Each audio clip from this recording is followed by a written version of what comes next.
Another Wednesday in the books. Week 2.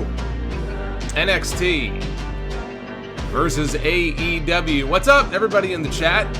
Got to shout everybody out in there right now. People coming on in as we are now going live on YouTube.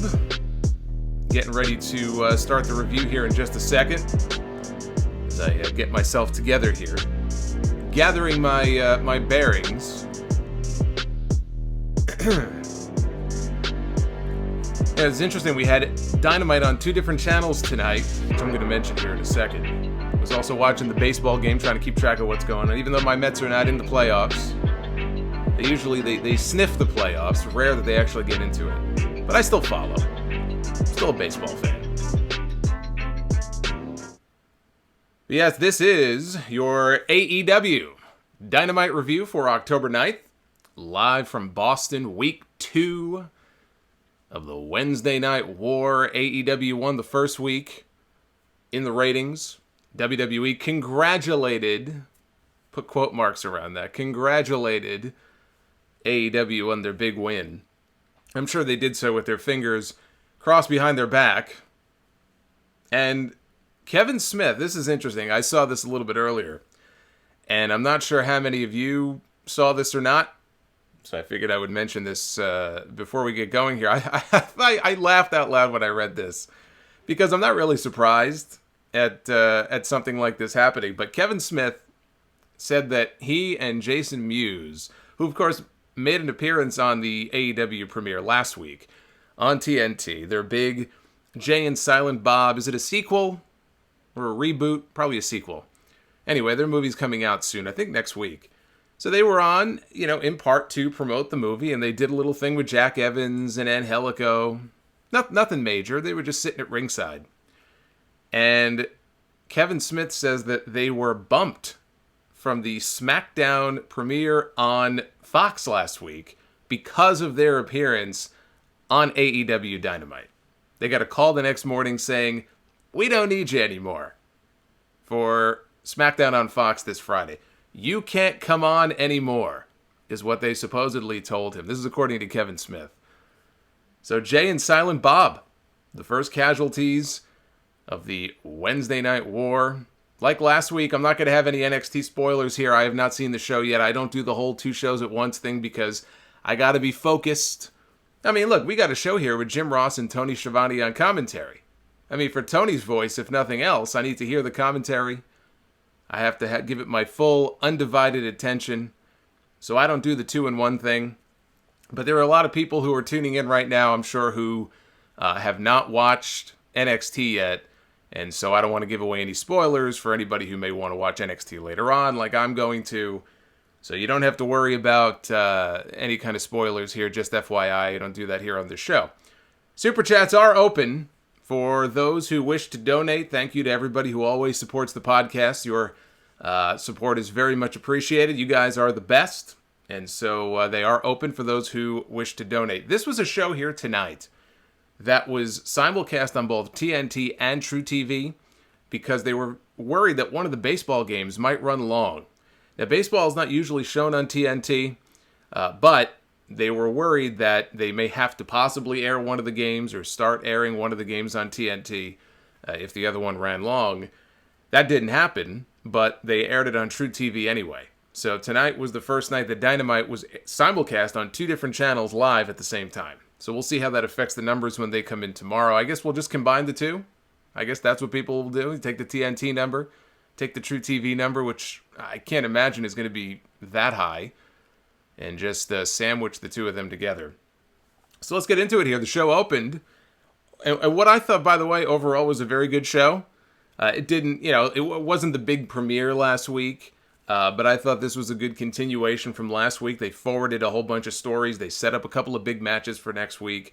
They set up some big matches or promoted some of the big matches for the pay-per-view, the main one being the main event. And on the whole, I thought it was a very good show. Maybe the best part of the show was the opener. Show opened with an outstanding tag team title tournament match between the Young Bucks and Private Party. The world knows what anybody who has seen Private Party in House of Glory already knew. Isaiah Cassidy, Marquen, they are one of the most, if not the most, exciting tag team in the world right now. I've had the chance, in fact, to call some of their matches, which is not an easy thing to do when you watch what they do in the ring. Thank God I'm usually I'm the color guy, I'm not the play-by-play guy. But it's not an easy thing to do. It's actually a lot more fun just to sit back and watch them than it is to call their match. But I've had the chance to do that before. So anybody who has watched their work knew they were very good. And now it's cool to see all the comments on Twitter. Oh my God, what a match. Private Party, so much fun. And it's really cool to see them opening up a lot of eyes. And other people now are on the bandwagon for Private Party because they are really good. They showed Jack Evans and Angelico sitting in the crowd there in the tournament as well. SCU was shown sitting in the crowd. Crowd was hot for both teams. They were really into Private Party to the point where they almost turned the Bucks heel as the match went on. Marquen was the star of the show here. He went nuts. 4 straight dives out of the ring at one point, 2 on each side. You know my thoughts on all the dives in wrestling, but this guy was going nuts. You know what he reminded me of in this match? There was a period of time when everybody's favorite Universal Champion, Seth Rollins, was actually really hot as a performer. He was part of the Shield. And he would have these sequences in some of these big Shield 6-man matches where he would go nuts. He would lose his mind. Non-stop, boom, boom, boom, boom, boom, move after move. He would dive out of the ring on one side. He'd get back in. He would dive out of the ring on the other side. Everybody's on their feet. I mean, he would, the fiery babyface. That was what Seth Rollins used to be when the Shield went babyface and he was still in the Shield. We don't get too much of that anymore. But that was what Marquen was doing here in this match. Diving out here, diving out there, nonstop. And the place ate it up. Matt Jackson hit 3 straight Northern Lights suplexes to Isaiah. Marquen came in. He grabbed him too. Why not? Double Northern Lights suplex on the 2 of them for a near fall. Private Party hit Gin and Juice, which is a pretty cool finish, but they did not use it as the finish here. 450 splash for a near fall only on Matt, I believe it was. Bucks eventually set up for the Meltzer driver. Nick gets yanked off the apron, and Marquen rolls up Matt for the shock win. I don't know too many people, or I don't know that too many people would have had Private Party picked to advance here in this tournament.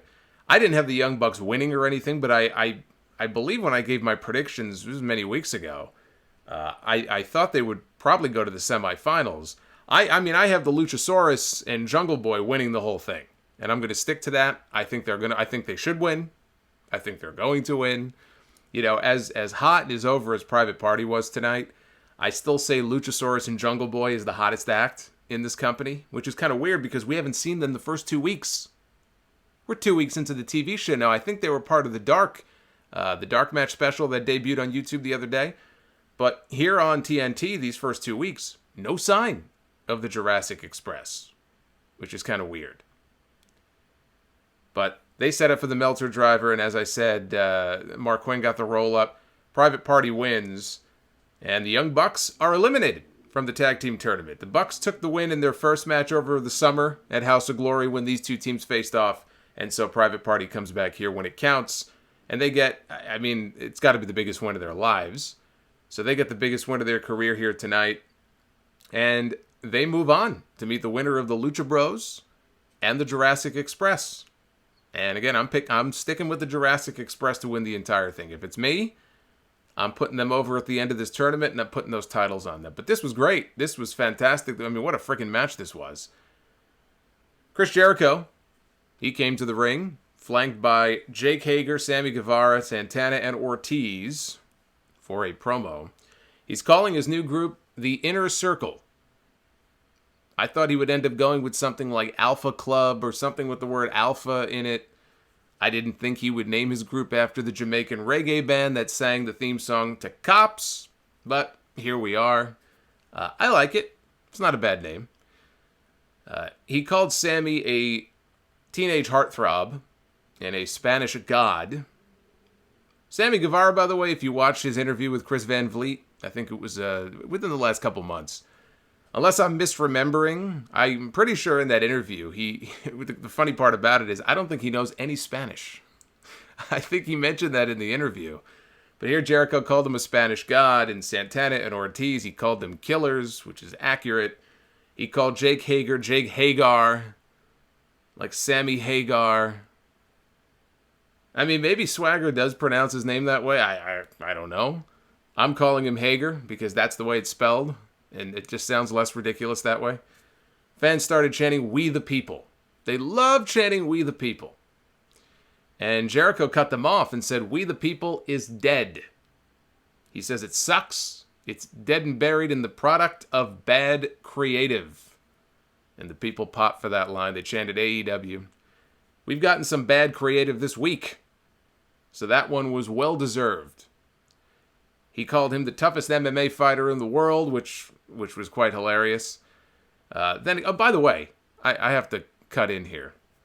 I didn't actually read the article, so hopefully somebody in the chat can chime in and let me know if this is true. I don't think this was a Photoshop. I saw a photo earlier from what appeared to be a press conference of Tito Ortiz and Alberto Del Rio, who apparently are going to have an MMA fight. I don't know if it's in Mexico, if it's going to be in this country, and what promotion this is. It might be that Combates Americas or whatever. I don't know, but I saw this photo of the two of them face-to-face. Tito had what looked like a UFC title, and Alberto had the WWE spinner belt that he had won when he became WWE champion. Please tell me that's not a real photo. I wish I would have inserted it into the slides here so I could show everybody. I popped up on my timeline earlier, and I'm looking, he's wearing that stupid WWE title over his shoulder. I said, this can't possibly be real. I mean, I know the fight is going to happen, but please tell me he was not wearing that spinner belt over his shoulder.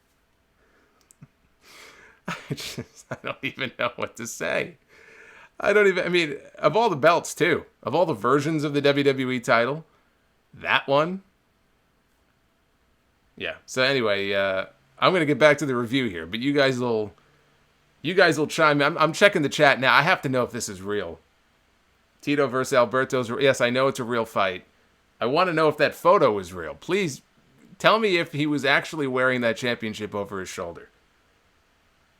Oh my goodness. Well, you guys will let me know. I'm going to move on here. Anyway, so he's building up Hagar, whatever the fuck you want to call him. He's calling him, basically the point is, he's a tough SOB, which I don't doubt. He's a big dude, amateur experience.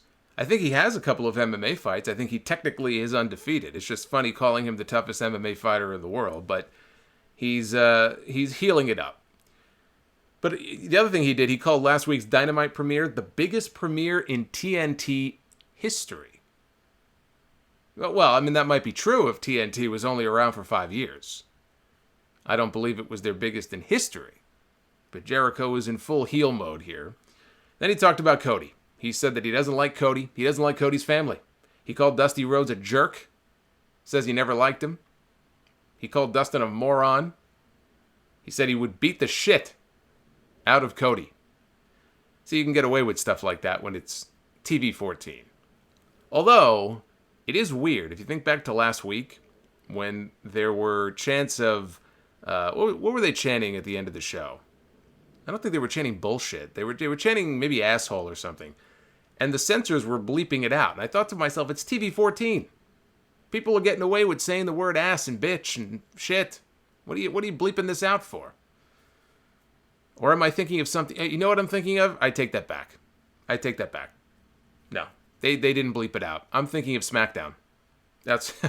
I'm thinking of Cain. I'm thinking of the other MMA guy, Cain Velasquez, at the end of SmackDown on Friday, when the crowd was chanting whatever it was they were chanting at Brock.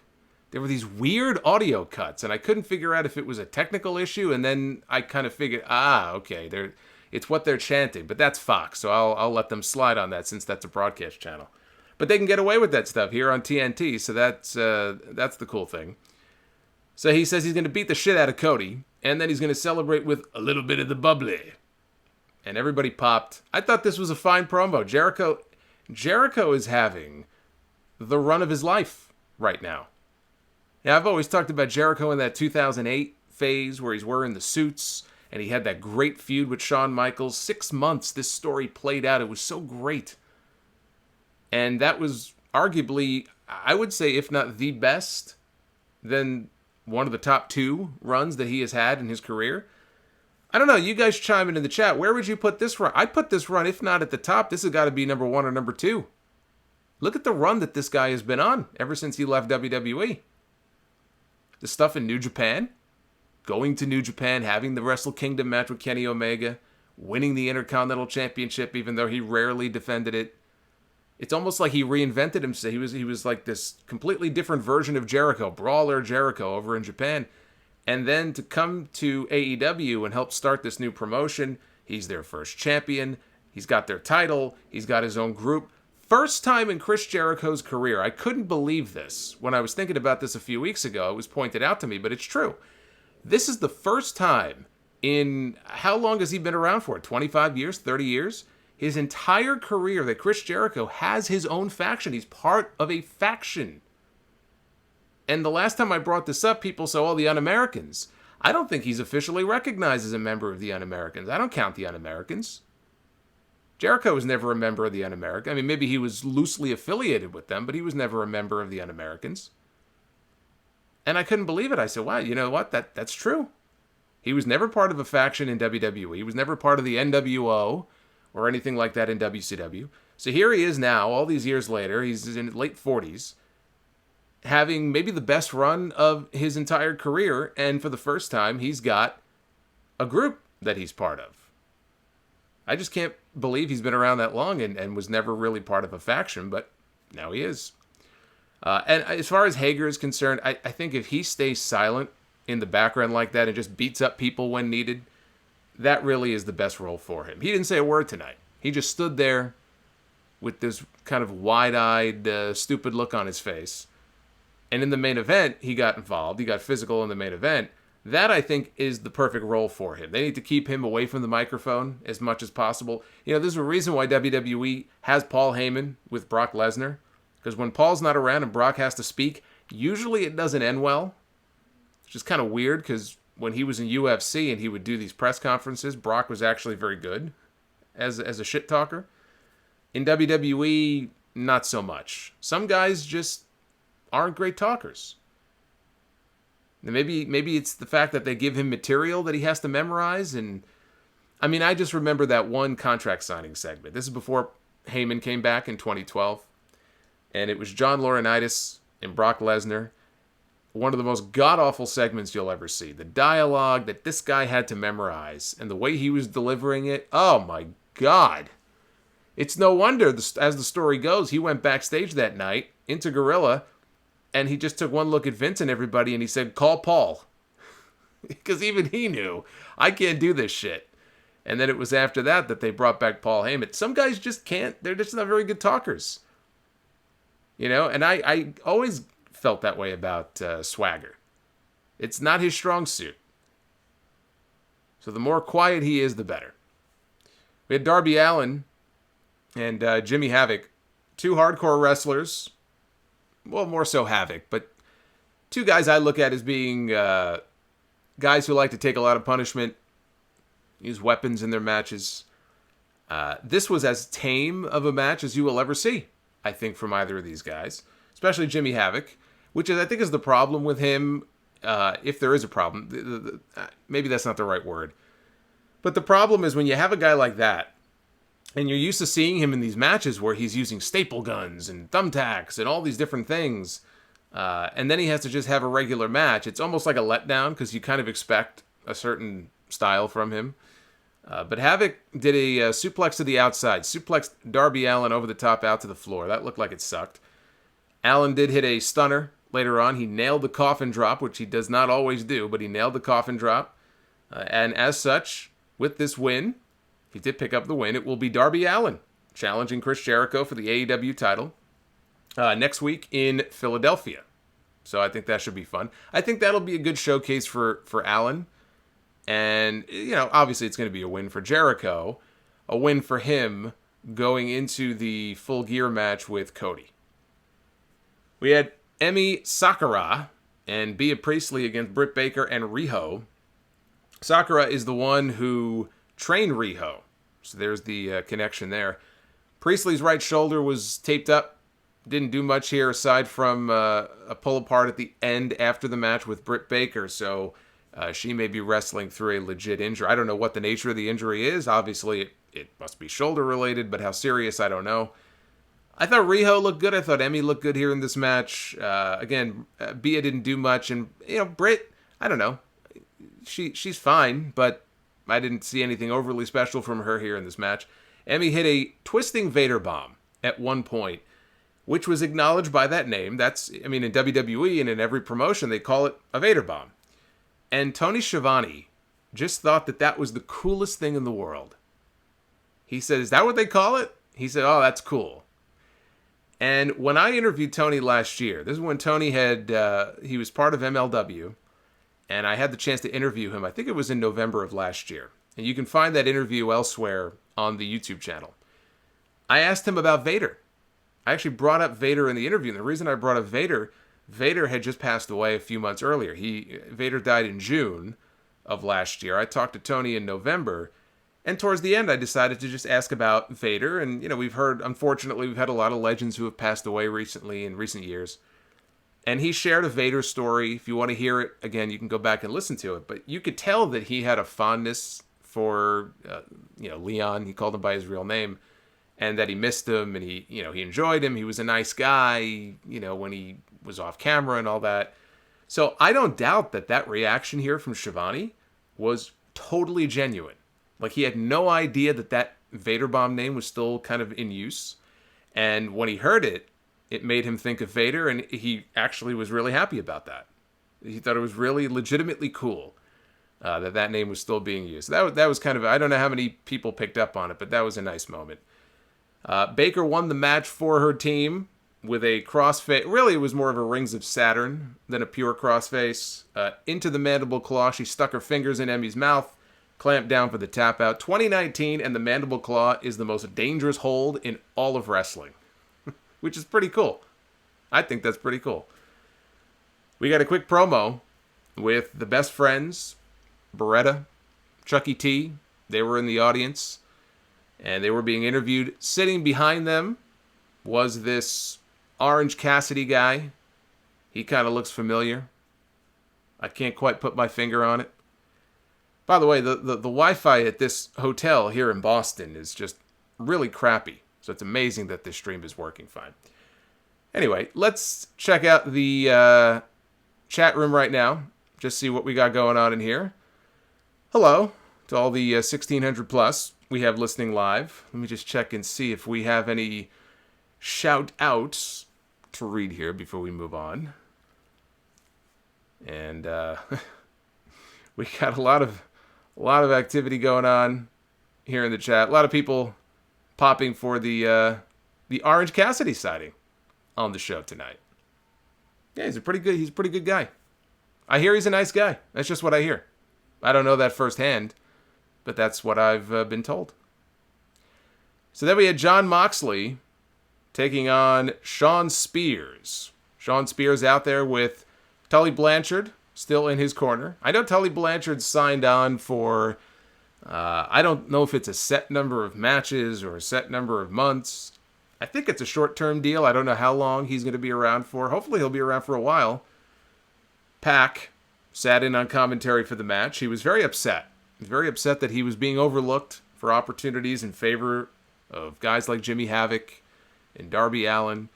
And, for a company that has touted the importance of wins and losses, right? We've heard Tony Khan and Cody and people talk about how wins and losses are going to matter. There's going to be statistics.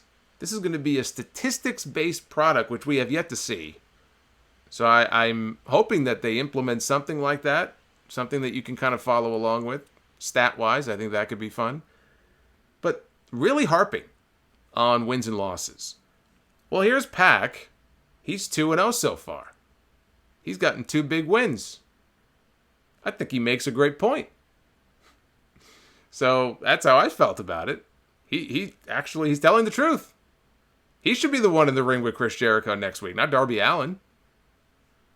So I thought they had a good match. They gave Spears, it wasn't a squash or anything. They gave him enough to make him kind give him some shine. But this was set up for Moxley. It was not set up for Shawn Spears.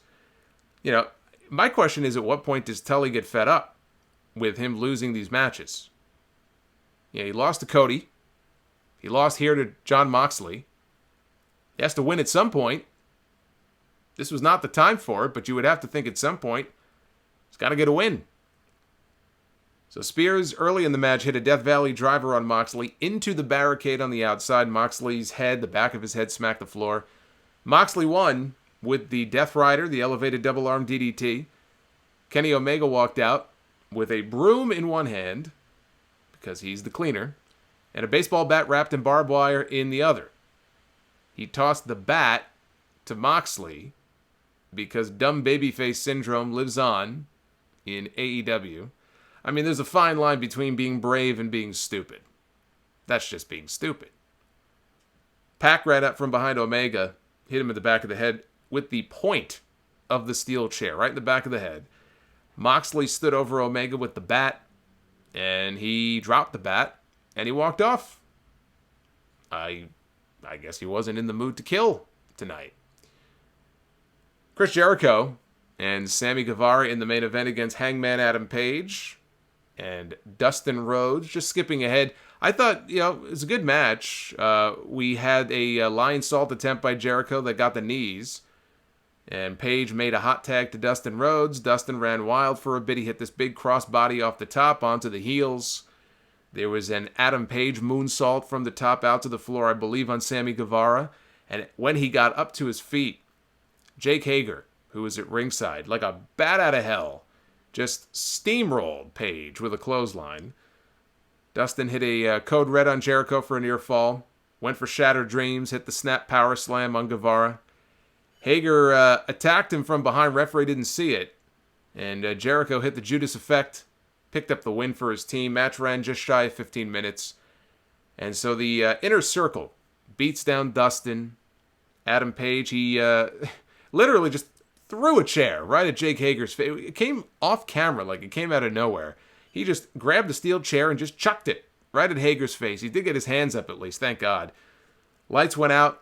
In the ring, when they come back on, is Cody in a suit. And he hit the crossroads to Sammy Guevara. He went face-to-face with Jericho until Santana and Ortiz came down. They hit him from behind. Then MJF came out. Place went nuts. This guy is the biggest prick in the world, and you would think he was the biggest baby. He's a bigger babyface than Seth Rollins. I mean, is it even debatable at this point that MJF is a bigger babyface than Seth Rollins? I think I'm a bigger babyface than Seth Rollins. I think this empty glass here is a bigger babyface than Seth Rollins. Not a good week for Seth Rollins. Anyway, MJF arrives. He's got a chair. He teases that he might hit Cody. And the Inner Circle is holding Cody. They want to make you think that MJF came down to join. This is like an NWO angle from the late 90s. Who's going to join? Is DDP going to join the NWO? And then he pulled a DDP, and where DDP gave Scott Hall the diamond cutter, MJF said, no thank you, and instead he attacked the Inner Circle with the chair until Jericho hit him with the code breaker and laid him out. Young Bucks came down. They tried to make the save, went after Santana and Ortiz, and Jericho headed for higher ground. As he's about to leave, he's about to head down the aisle, Darby Allin comes out and just charges down to the ring. He's got a skateboard.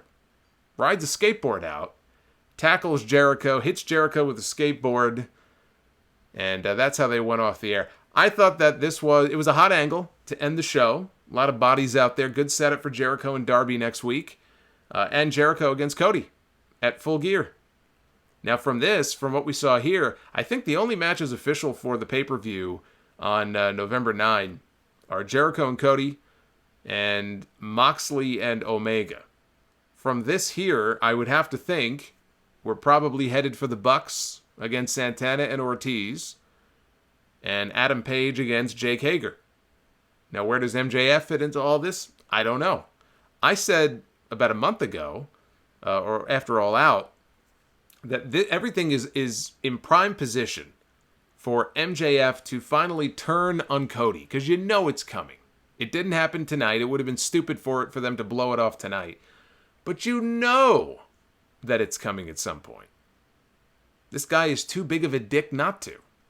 So the only question is when? How long do they want to drag out this friendship that they have portrayed, on those YouTube videos now for months and months?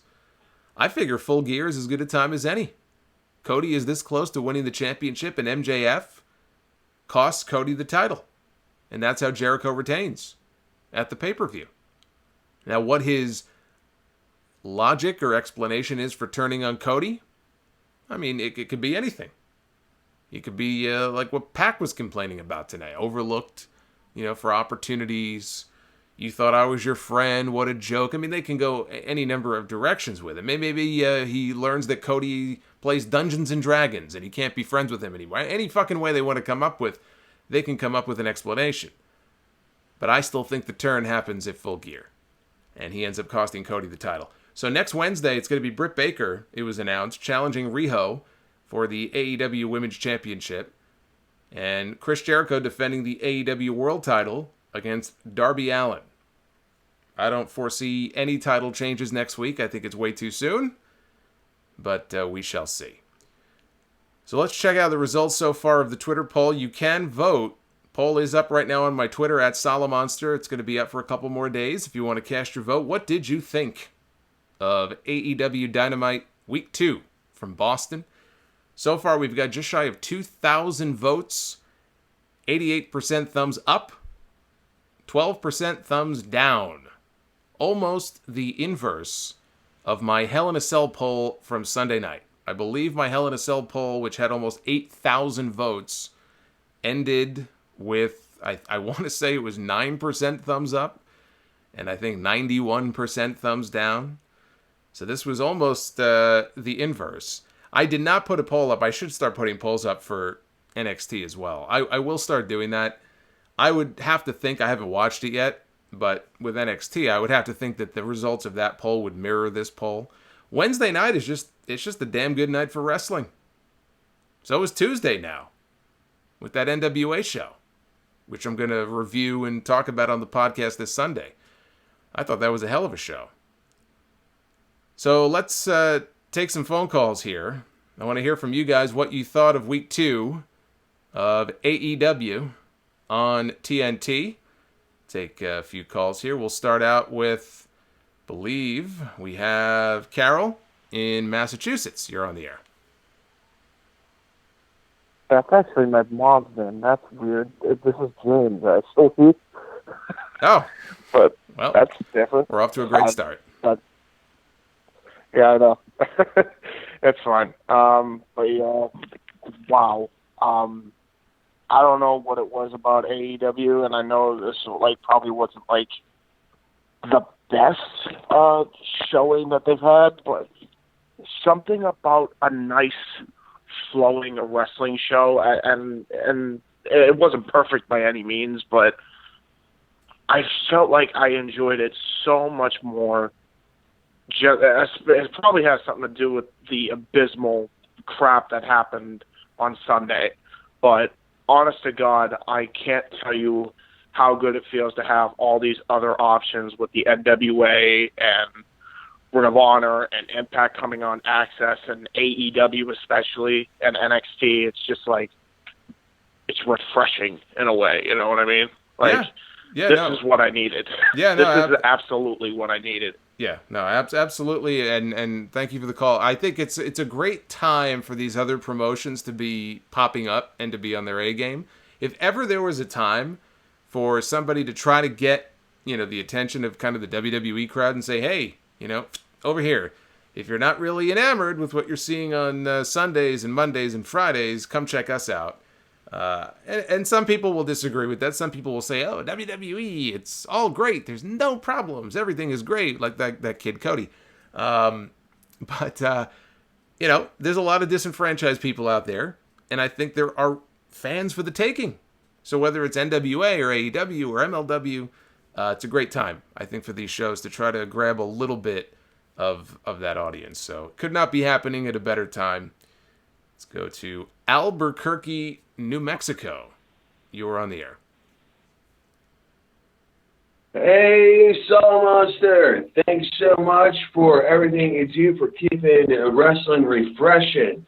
And really, I mean, the NWA event, I think that really just takes the cake for everything that's going on in wrestling. And I think that they are the underrated show that's going on, because they're taking a slow and steady approach, and they are keeping to the basics of wrestling.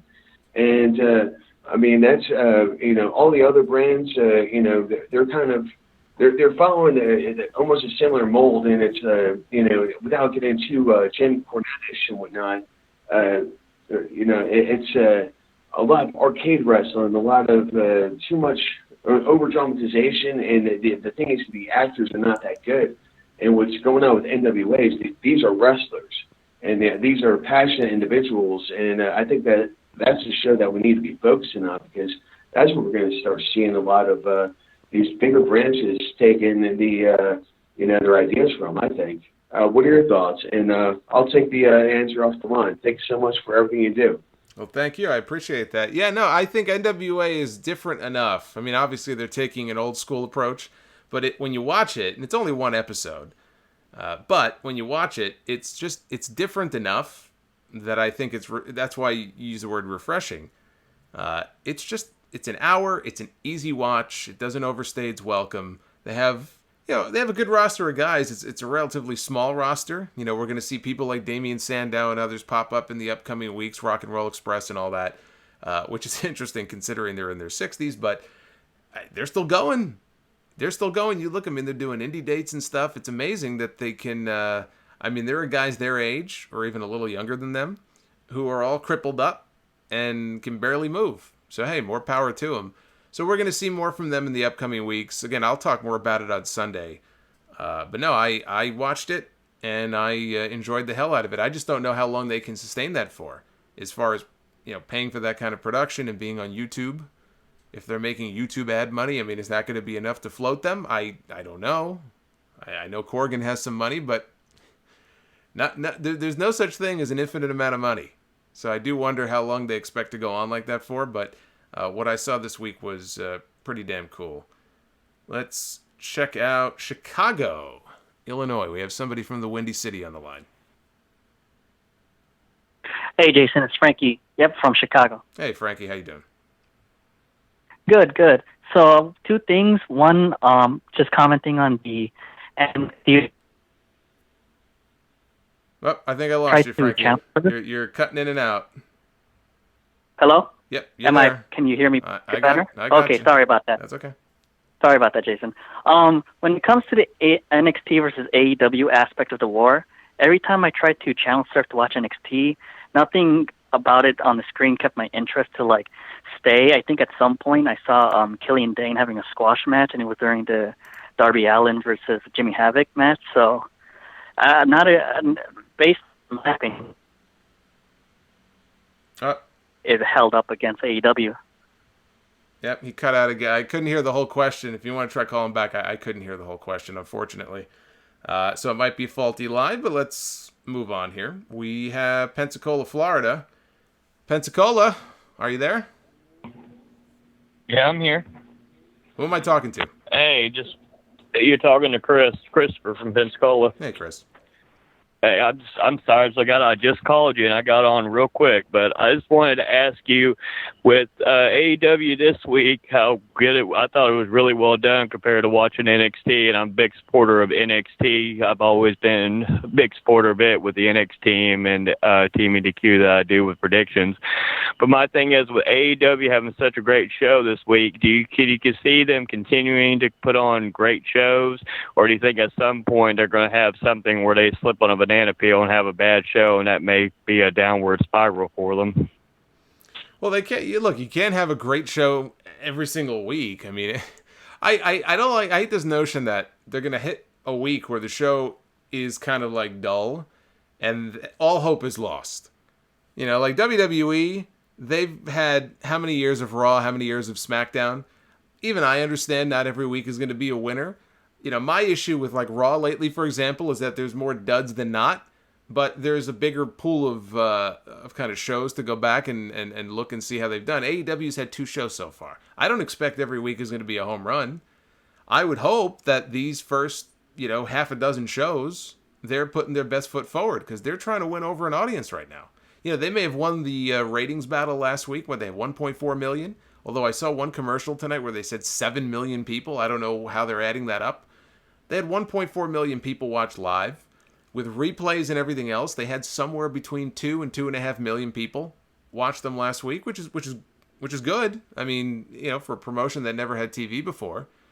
But you've got to build. How are you going to build that audience?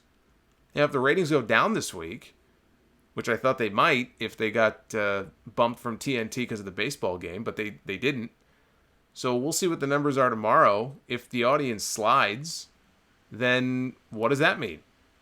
Is 1.4 the ceiling? Is that as high as it goes? Or is there room for them to climb? I had so many messages from people saying after the Hell in a Cell finish on Sunday, this is AEW is going to be the beneficiary. You watch, their ratings are going to go up this week. I'm not so sure about that. I'm not so sure one has anything to do with the other. It's like all these people who say, I'm going to cancel my network subscriptions. All right, well, some people sent me screenshots of them canceling the network. Do you think the vast majority of people who say they're going to cancel their network subscriptions actually cancel their network subscriptions? Of course not. Of course not. Or if they do, they'll be back within a month. They're blowing off steam. They say things like that. At the end of the day, I don't think that what happened on Sunday is going to make that much of a difference what happens here with this show. And if anything, I think the audience may decrease. But all they could do is just go out every week and put on a great show. I thought tonight was very good.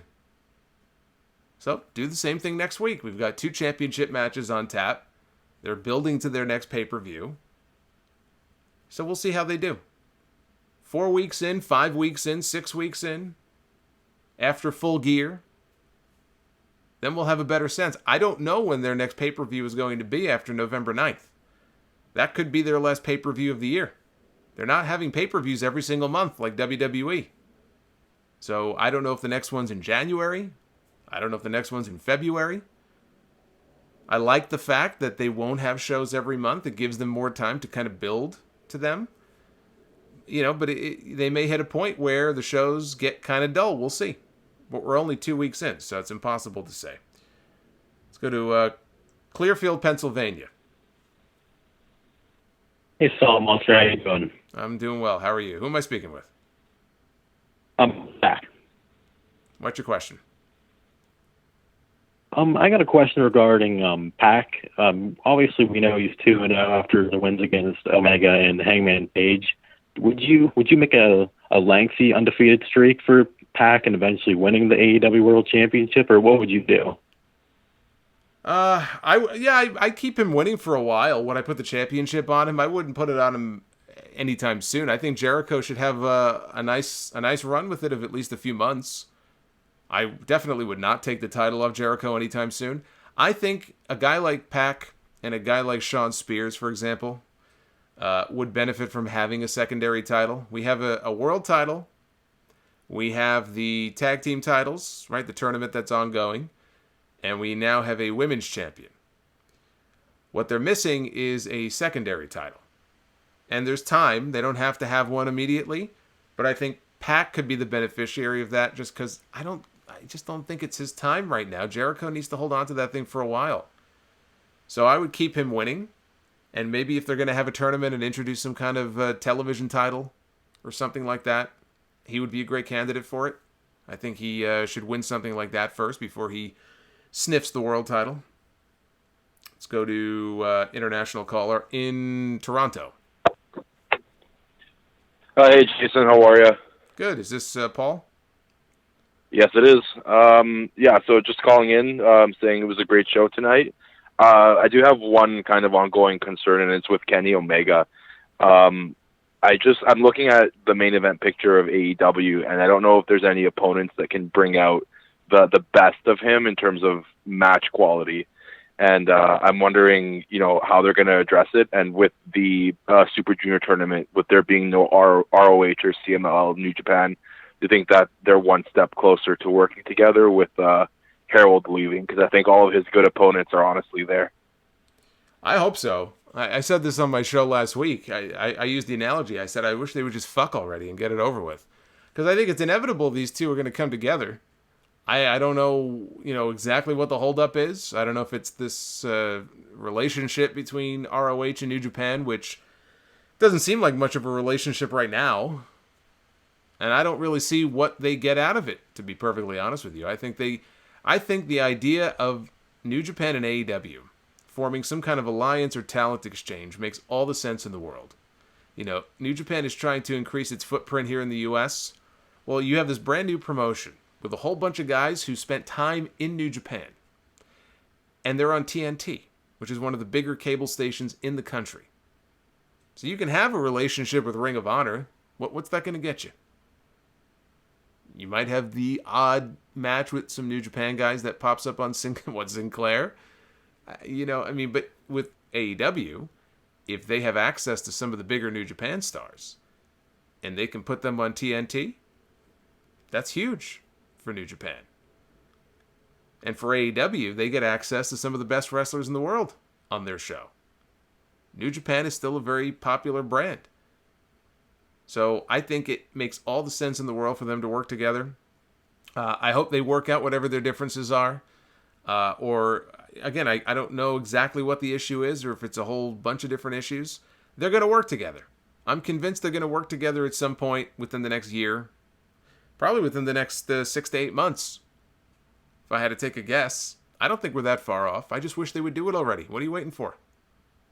Makes all the sense in the world for the two of them to work together. And I think for a guy like Omega to be able to go back and forth, it would be good for him as well.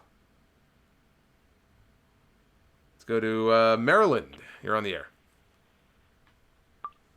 Solomonster, let me just tell you, man, I love your opinions and everything you've been talking about lately with WE and AEW. Thank you. I really like your show big time, man, big time. Thank you.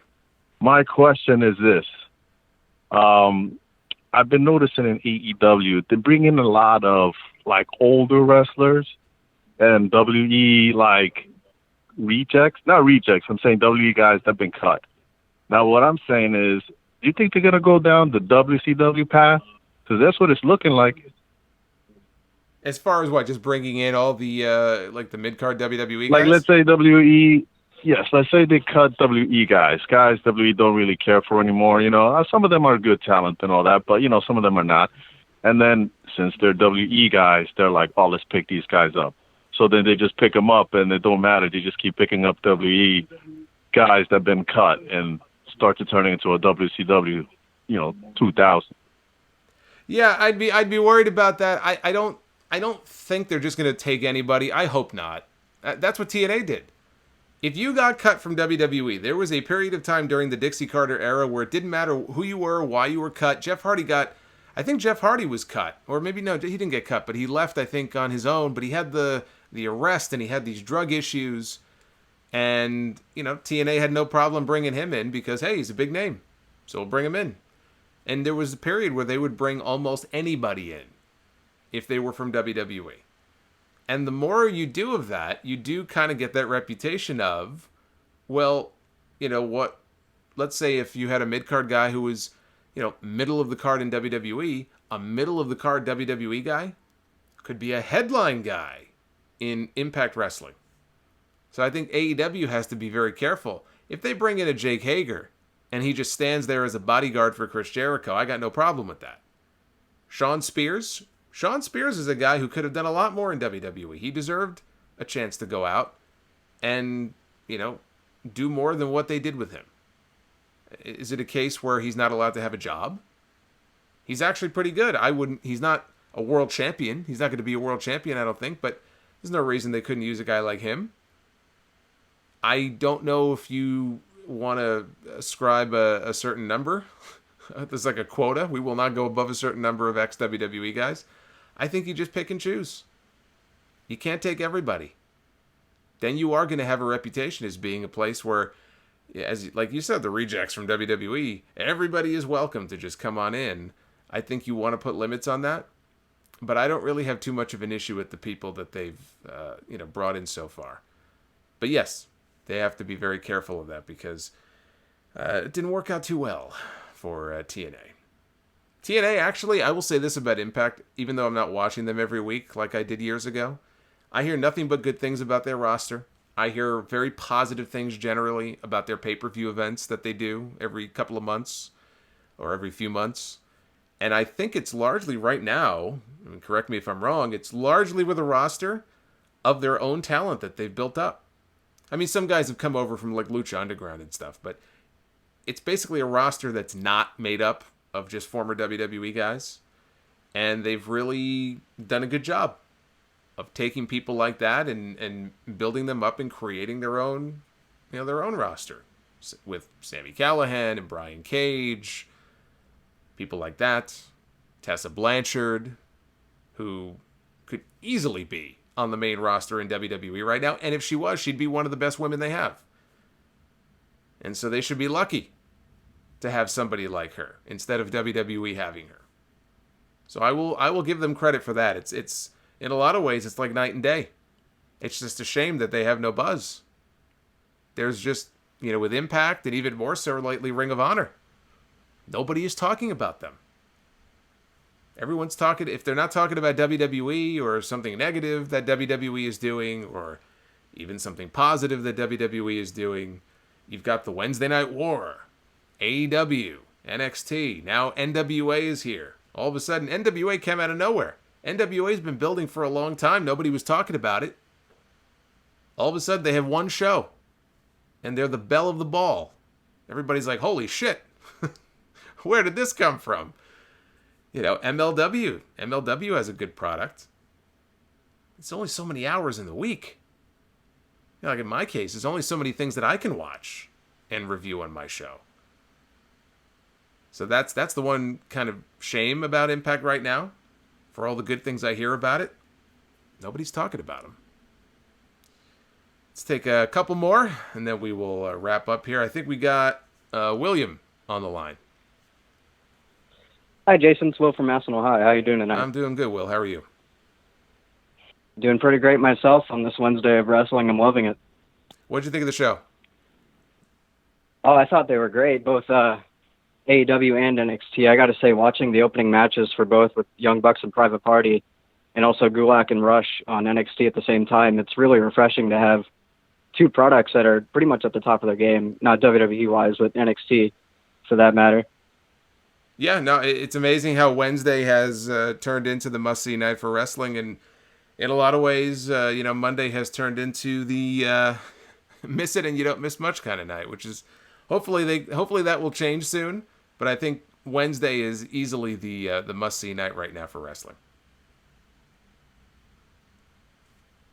Yeah, without spoiling much, I got to say Gulak and Rush, they really killed it, and the rest of NXT wasn't too bad, honestly, in my opinion, either. But AEW all the way through, I thought they had a fantastic show all around. I was watching more AEW than it was NXT. Yeah, it's a good mix. I like the mix of talent and the way they're building their stories, the announcing. Yeah, Jim Ross, I didn't think he had a great night, if we're being honest. He seemed very shaky. Tony Schiavone, though, I love hearing his voice again on one of the main shows. Excalibur, I think, is fine. And so even commentary on the whole, I think, is a strong point for them. So I like what they're doing so far. NXT, I did not see it. I did not read any spoilers or anything, but I do know they opened with that Cruiserweight title match. Apparently it was great. So as soon as we're done here, as soon as I wrap this up here in a few minutes, I plan on going back and watching it. That's honestly the match I was most looking forward to this week is Lio Rush and Drew Gulak. So I'm sure they tore the house down.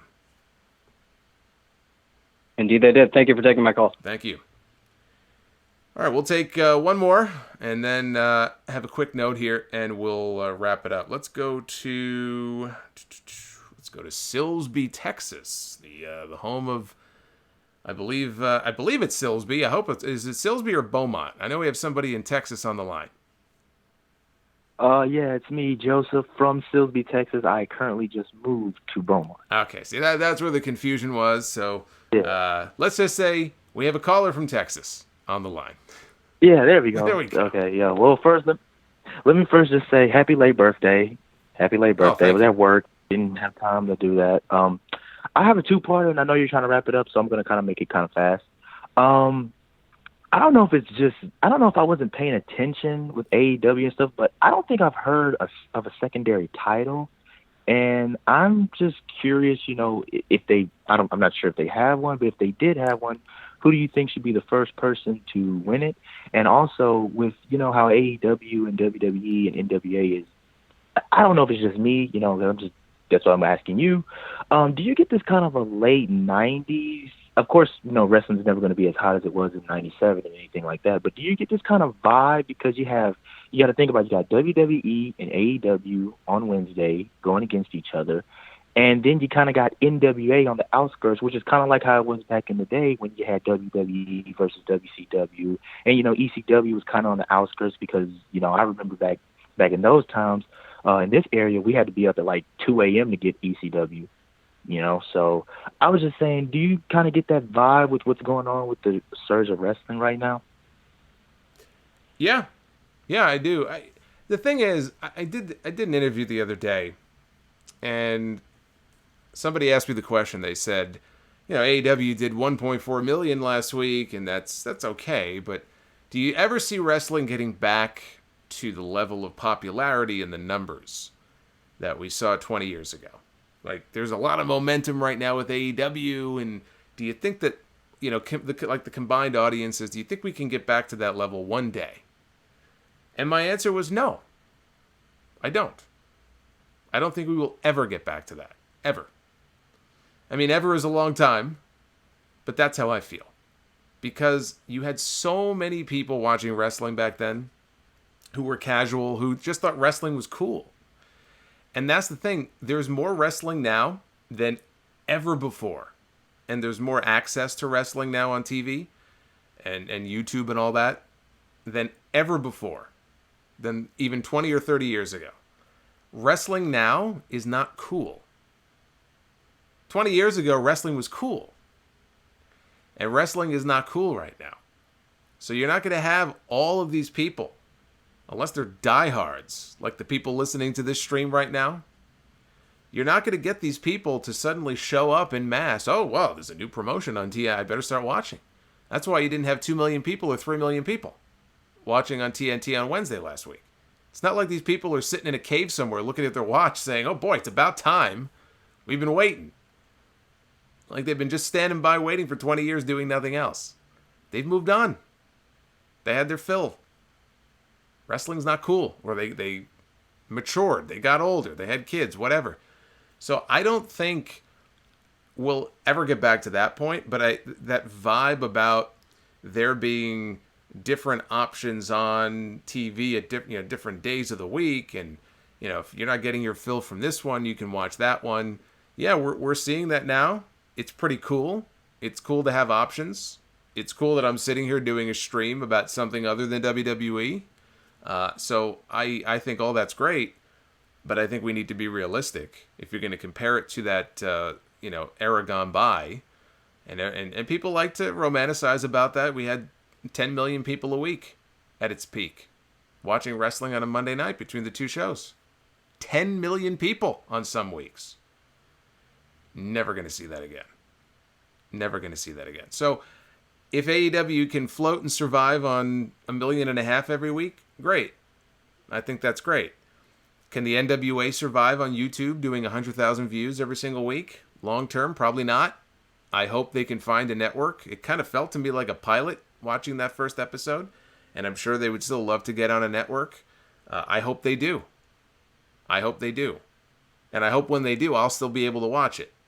YouTube is great, right? Anybody can watch on YouTube. But I don't know if YouTube is going to pay the bills or, for how long that can go on for. So I love having options. But as far as getting back those old audiences, that ain't going to happen. So we'll wrap it up there. We got some good calls tonight. Twitter poll is still up if you want to vote. Sound Off 621 this Sunday.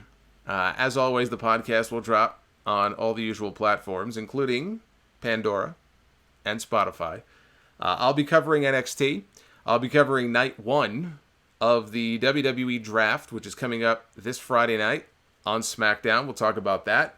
I will talk more in depth about the NWA Power, which I encourage everybody to go watch on their YouTube channel if you have not yet seen it. It was awesome. It's been getting rave reviews, and deservedly so we'll talk about that. Plus a brand new RSPW Rewind, which has quickly become everyone's favorite segment on the show. So all of that coming up this Sunday. Before that, I am planning on recording the debut installment, the pilot episode, if you will, of Sound Off Inbox, where I answer your questions right here exclusively on the YouTube channel. Watch for that later this week. I'm aiming for Friday for the first episode of that to go up. And so there's going to be a lot of good content on the YouTube channel coming up. This has been one of the biggest weeks ever for this channel, just in the last 3 or 4 days alone. So thank you all for the support.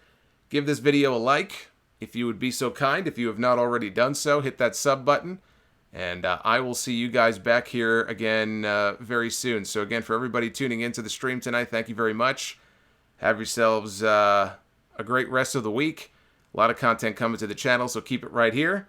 And I'll see you guys soon. Good night.